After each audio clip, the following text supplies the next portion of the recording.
Joining me now is Greg Grieco from Appalachian Bear Rescue in Townsend, Tennessee. Greg, there has been some real controversy about the TWRA bear release. Three cubs had their lives turned upside down when their mama bear was killed by a car, and TWRA was able to trap the bears, but then they released them to the wild, and the internet went crazy. Everyone's saying these bears are too young. What is your take on that? It's a really unfortunate situation for those bears and for everybody involved in having to decide what to do with them. The facts of the matter are there weren't a lot of options, right? Right now, without being able to bring the cubs to us, there's no other bear rescue out there in Tennessee that can accept bears. They can't take them across state lines to other bear rescues. So they had to make a decision, and no one's going to sugarcoat it. The chances with those cubs aren't great, but bears are tough. They're resilient. Maybe one of them finds a way to make it out there. But this time of year, a cub that size, no one's going to lie to you. It's not a great chance. And some people may even argue the humane thing would have been to just euthanize them. That's been done by other agencies in the past, and it's part of the reason Appalachian Bear Rescue was founded. Was people didn't want to have to euthanize cubs like these when the mother gets killed by a car in May, June, maybe later in the year. There's a better chance for sure of them making it, but this early in the year, um, there's not great chance there. So folks decided 30 years ago, hey, we need a bear rescue that can take these cubs, and that's where Appalachian Bear Rescue originated from. We're going to come back to the statement you just made about you not being able to take bears right now. We'll get Mhm. back to that. I just want to talk a little bit about why TWRA will not take bears across state lines. Now, I do have some information from TWRA. They said directly that their biologists are concerned about the quality of the rehab facilities in other states. Mhm. And also that disease is a concern, they said, and bear rehab, they said, is extremely specialized and requires extensive facilities and trained personnel. So rehabs working with other species cannot quickly shift to handle bears. So Yeah. they did say, yes, the Cubs probably had a 50-50 shot of survival, but their options were limited. Are there any other Right. reasons why not to go across state lines? That's pretty accurate. That's a really good answer. And the truth is, other states have to accept the bears. Even they can't just take them without the other state's permission. And they're correct in saying other states' rehab facilities really aren't equipped to do what ours does. We're I'm not trying to brag. We have historically been the best bear rehab facility in the country, and we have a great success rate with our cubs. We do not habituate them. They are all released very healthy and very fit for surviving in the wild. And we have a great success rate for 1 year survival after release, equivalent to what a cub would have with its mother, All right, based on let's. studies. Yeah. I'm sorry, Greg, finish your sentence. Yeah, I was based on the studies we've done. We've seen that our cubs, when they've been released in November, December, have had survival rates equivalent to a wild bear cub with its mom to adulthood. Almost 2 years old is 65%. So we've tracked bears for a year after release and seen that 65% of them make it 1 year post release, and that's a really good sign because a bear, once it gets to be a year and a half to 2 years old, is a very independent and resilient animal at that stage. And if we know that our cubs are making it to that after being released from us at, a little under a year old, then we know they're probably becoming adult bears that are being beneficial to the population and as a resource being able to be used and enjoyed by the public. All right, Greg, let's talk a little bit about why TWRA said you all were not an option. What's happening over there? It's been playing out over a number of months, Rebecca, and it's taken longer than anybody would like. Probably both organizations would say that, and obviously our followers, the public, and the supporters think it's taken too long. The facts of the matter are the necropsy results from the bears that got sick back in December at our facility took a while to be published and finalized. And then with those results, the professionals at TWA, the veterinarians and biologists, have been trying to make recommendations for what our facility needs to do to be able to have cubs again, bears again. These bears are being placed with us under conditions that they're going to be returned to the wild, and they want to make sure that when they're placing bears with us, they're not putting those bears at risk for bringing some kind of illness into the wild. That's a very valid concern, and it's our own concern as well. And we've taken the advice and recommendations we've gotten from veterinarians and pathologists so far to make modifications to our facility to prevent and reduce the risks of illness. And what a lot of the data is coming back and saying is, the pneumonia outbreak we had, which is a bacterial pneumonia. It's treatable, right? It's treatable by antibiotics, and we treated it, and the bears recovered. But at the same time, we don't want our bears to have to be treated for pneumonia, right? I don't want to be treating a bear for pneumonia. I don't want a bear to get pneumonia. I don't want a bear to even have minor pneumonia that it can overcome, which is okay, but no, that's not what our goal is here. And so Sure. the results show us that most likely density of bears that we had was a big factor in it, right? The number of bears and the number of bears in our enclosures over a longer period of time probably resulted in a buildup of bacteria that became harmful once it got to that certain level, right? It's not like this bacteria is inherently harmful just by sheerly existing, right? You and I, we all have bacteria that we carry around all the time that's not inherently harmful, but when you develop an infection, then it becomes harmful, and you can pass that infection to another bear. Well, having bears in close proximity allowed that to kind of occur, and the timeline between bears became so short because unfortunately the conflict in this area was generating orphan cub after orphan Mhm. cub, and we were at capacity, and we didn't want to have 30 cubs, right? I don't want to have 30 cubs at our facility just because we were permitted to be allowed to have that many on site, and we were allowed to. Doesn't mean it's an ideal situation because it changes how we can provide the care to those cubs. Our pens were all full. We were doing as much cleaning and sanitation stuff as possible in our indoor areas, but in the outdoor areas, there's not much we can do with the way we're Sure. set up because we can't go in there when they're in there, right? And we didn't have any space to move cubs from one pen to another because all the pens were full. And unfortunately, that's probably where this one pen's disease outbreak resulted from. Is it's a pen that is darker and wetter than others, and it doesn't get as much sunlight.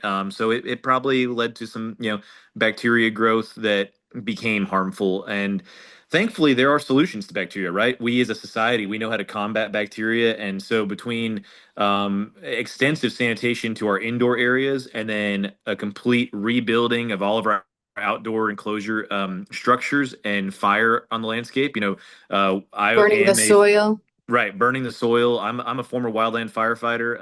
I've done a number of prescribed burns and wildfire things, and I know how to do that. But I consulted with fire ecologists and prescribed burn specialists to go about doing that, and we made sure we did it to above and beyond the higher standards of making sure we got fire everywhere we need to get fire. So we did that, preemptively It's been five before the months. necropsies came out. Yeah, it's been a while. We did those burns back in January, February, and we had good burning weather. So we did that. We've reseeded, we've rebuilt, and we were hoping that our enclosures that did not have the sick bears in them were going to be okay. And we've found out that they don't want to put bears in there quite yet. And that was a little bit of a blow to our followers and to us to find out that they've decided that they will withhold bears from our entire facility unless we build new pens for at least a year, and it could be longer. And they're working on using the science and data that's out there to come up with a definitive time period.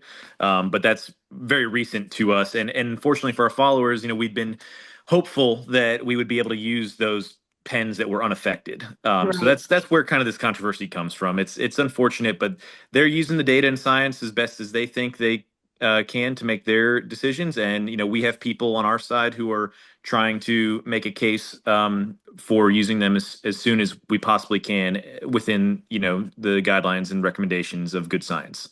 So besides burning the soil, building new enclosures, what else are they asking of you? And why is it taking so long? I guess, like you Um, said, they're waiting on the data, and right. it is a little frustrating though, because it sounds like you keep getting new requirements. Right. It's been an evolving process. There's a lot of people involved, and you know how these things go. Sometimes you think you've got it all nipped in the bud, and then something new comes to light, or someone has a different idea or different suggestion, and that's just part of the bear world and doing business. Mhm. It's not perfect. It's not easy. It's not clean cut. It's a little messy sometimes, and we've got some big personalities on both sides, and things get in the way. And that's just life, right? And we're dealing with that as best we can. And I'm trying to make sure that I'm being as transparent with our followers, but also not trying to be harmful to the future of this mission, because ultimately who's suffering? It's not me, it's not TWA, it's bears that are suffering. If this all falls apart, it's going to be unfortunate for a lot of people because it's gonna make their job hard to do. But it's also going to be unfortunate for all these future bears, and it's unfortunate for the legacy that this place has. Yes. I've been trained in my professional career by the men who helped start this facility 30 years ago when I was born. They were working on building this because they knew it needed to happen, and now those men are retired. And I know they're looking at me right now and hoping, man, I hope Greg can keep this thing going. And there's a lot of weight on my shoulders, right? And I owe it to them, and I owe it to the future Bear Cubs that might need this place, and the followers and supporters who've donated millions to Hmm. the existence of this place over 30 years to keep that going. So we got to come to an agreement to work with Teterboro. It's not a battle. It shouldn't be a battle. If it's a battle, then It's a partnership. yeah, it's a partnership, and we need a working agreement in place to make that happen. And unfortunately, there hasn't really been a very clear working agreement in the past 30 years. It's just worked, right? And that's not to say that having one is bad. Having one is probably a good thing, but it has worked. We have successfully rehabilitated over 400 bear cubs with their partnership in the past 30 years. There's no reason it can't continue, and we can't find ways to work together. We just need to get some fine points ironed out, and then be able to tell the public and Sure. supporters the truth and accuracy of what is required to be able to rehab bears again, because people care about this, right? Bottom line, people Absolutely. You want, can tell. yeah, they want an option. Yeah. When we posted on Facebook and people went crazy. These bears are way too young. I can't believe Right. TWRA did this. People care. They care deeply. And I'm not saying TWRA does not care. I know they are in a tough position. Mhm. Let's talk about something you mentioned a couple of minutes ago. You said you had way too many cubs there because of the fact that we're kind of encroaching on their territory. Yeah. So there are problems with that. You're having to euthanize mama bears, I'm assuming, Right. the parents, because of the fact that they're doing dangerous things. Yeah. Talk a little bit about being bear wise and how we can all be good stewards of the bear population. Well, thank you, Rebecca. That's really what this all comes down to. We only really exist because of these conflicts with humans and bears interacting, and bears lose most of the time when people and bears interact.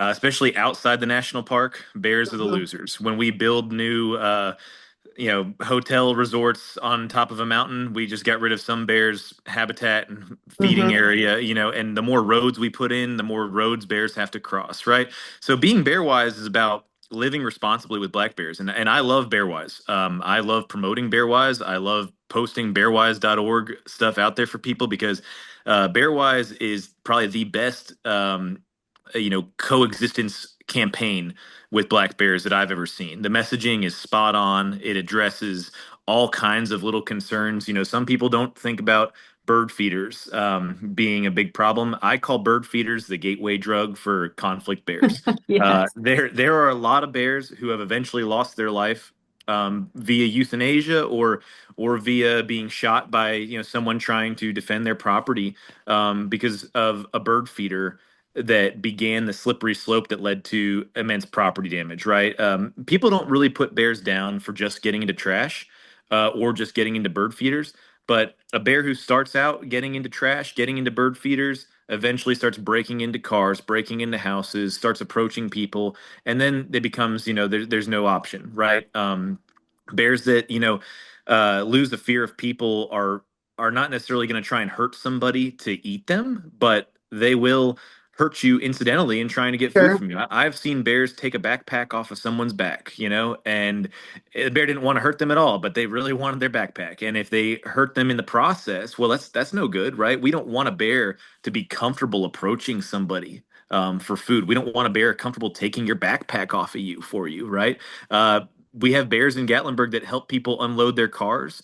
That's not really a great situation. People Mhm. think it's cute and they think it's funny. A lot of times people don't know that those bears that end up in a hotel lobby are put down the next day. They see that video of a bear in the candy store last winter, and they love that the bear was helping himself to some candy. That bear was dead days later. I know it was. I know the person who had to catch it, and no one gets into this type of work. I used to work in the national park for 8 years, almost 9 years. No one gets into that type of work because they want to kill bears. They want to help bears. They want to help conserve natural resources, and ABR is a small part of that. Mhm. But a lot of Cubs wouldn't have to come to ABR if we would do a better job of being bear wise as a community. There's just way more conflict in this local area. Blount County, Sevier County, Cocke County, right on the edges of our national park, the most visited national park in the country, where tourism unfortunately results in a lot of deaths to bears and a lot of destruction of natural habitat. Mhm. There's bears out there that if they live anywhere around Pigeon Forge, it's not if, it's just when. When are they going to get into trash? They're going to find trash every day. They don't have enough room to forage without running into people's backyards, driveways, you name it. Mountain coasters and zip lines, all these things. It just creates more and more opportunity for bears to get in trouble. It is a sad situation, and it's so important for us to all live together, make it work, and not encroach upon their territory as much as possible.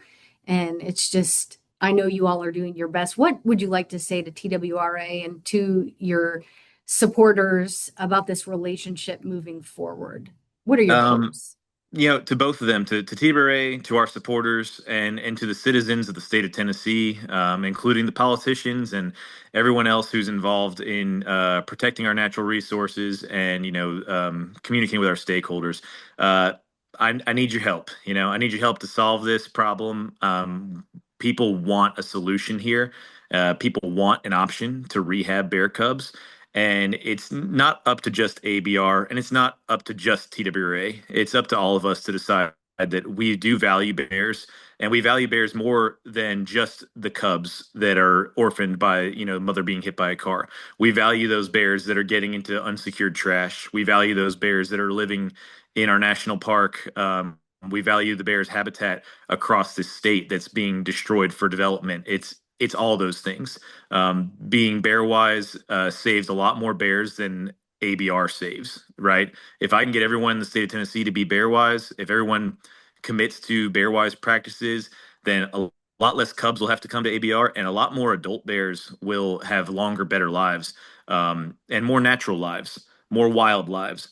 Uh, because people care about bears. So we care about bears in Gatlinburg and Pigeon Forge and all over Sevier County. When it helps make people money, we got to show people that we care about bears, even when it's not to our own benefit. So That's that's right. what I We would all say. have to live on this planet. Yep, Yep. exactly. Yeah. Thanks, Rebecca. Yeah. Thanks, Greg Grieco with Appalachian Bear Rescue. Appreciate you joining me today. Yep. Glad to be here.